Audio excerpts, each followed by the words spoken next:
Vamos começar pelo Egito. O Egito possui organização dividida entre Antigo Império, Médio Império e Novo Império. O Egito se caracteriza pela presença do Rio Nilo. Qual a importância do Rio Nilo? O Rio Nilo importa para o desenvolvimento da agricultura no Egito. Então, pelo fato de eles ficarem no Rio Nilo, nas margens do Rio Nilo, a agricultura era muito boa, o solo era muito fértil, e o modo de produção asiático. Ou seja, o que? No que se baseia o modo de produção asiático? É como se fosse assim, os indivíduos eles vão poder morar naquela terra, eles vão poder fazer uso daquela terra, mas eles vão ter que prestar favores ao faraó, um poder central. O poder central que é responsável por aquelas terras, eles vão ter que prestar favores. Ou seja, se o faraó chegar neles e falarem, olha, quero que tu participe daquela obra ali, tu vai ter que participar. E aí a gente vai ter umas características gerais do Egito. O Egito, ele era uma teocracia, ou seja, era baseado num poder, ou seja, o poder era baseado em uma crença religiosa. Eles tratavam o faraó, que era o poder central, como se fosse um deus. Então, por isso que era considerado uma teocracia. O faraó, ele era tratado como a reencarnação de algum deus. E aí a gente também vai ter a divisão dos nomos. Os nomos, eles eram partes do Egito que eram divididas. E dentro desses nomos haviam nomarcas. Os nomarcas eram como se fossem os prefeitos. Só que eles não tinham um status tão grande, mas eles cuidavam daquela terra e passavam um relatório para o faraó.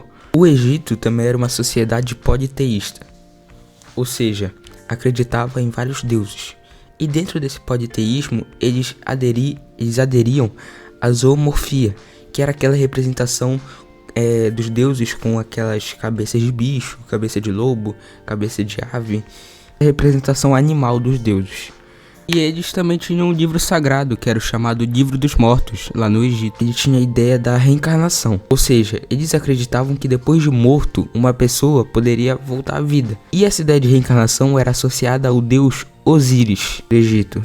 Por eles acreditarem nessa reencarnação, eles começaram a aderir uma prática chamada mumificação. Houve também uma tentativa de implementar uma reforma monoteísta no Egito, feita por Amenófis IV, para o deus Atom. Para o Egito passar a ter uma religião monoteísta baseada no deus Atom. E ele falhou, ele não conseguiu fazer essa reforma monoteísta e ele foi morto. O Egito era uma sociedade estamental. E esses estamentos são divididos assim. Lá no topo da pirâmide estamental vai ter o faraó, que é a autoridade principal do Egito. Depois do faraó a gente vai ter os sacerdotes, que eram funcionários do faraó. Depois a gente vai ter os guerreiros e os escribas, que são aquelas pessoas que fazem os hieróglifos. Os escribas eles vão ter até um status um pouco maior do que os guerreiros, mas eles são botados nessa mesma etapa da pirâmide. E eles também eram funcionários do faraó. Depois a gente vai ter os camponeses. Os camponeses que eles eram submetidos à corveia. Corveia é o trabalho compulsório, ou seja, eles trabalhavam muito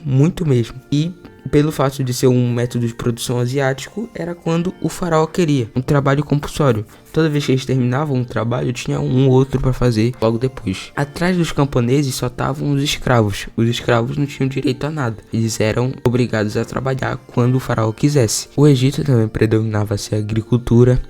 O Egito desenvolveu as escritas hieróglifa, hierática e demótica e também a construção das pirâmides, as maiores construções da Idade Antiga e também as mais características desse período da civilização humana. O Egito era dividido inicialmente em Baixo Egito ao norte e em Alto Egito ao sul, mas posteriormente teve a unificação dos dois reinos. E aí, por último, o Egito vai ser conquistado por Roma no futuro. Então ele vai ser conquistado por Roma. E aí a gente termina o nosso estudo sobre Egito e a gente vai para Fenícios. A Fenícia, ela se localizava na faixa litorânea entre o mar Mediterrâneo e as montanhas do Líbano. E a localização exata dela é onde é a atual República do Líbano hoje em dia. As características gerais da Fenícia são a teocracia e o politeísmo, assim como a maioria das civilizações da Idade Antiga. A única que não é politeísta é a civilização dos hebreus. E na religião dos fenícios, eles faziam sacrifícios humanos. Então era bizarro.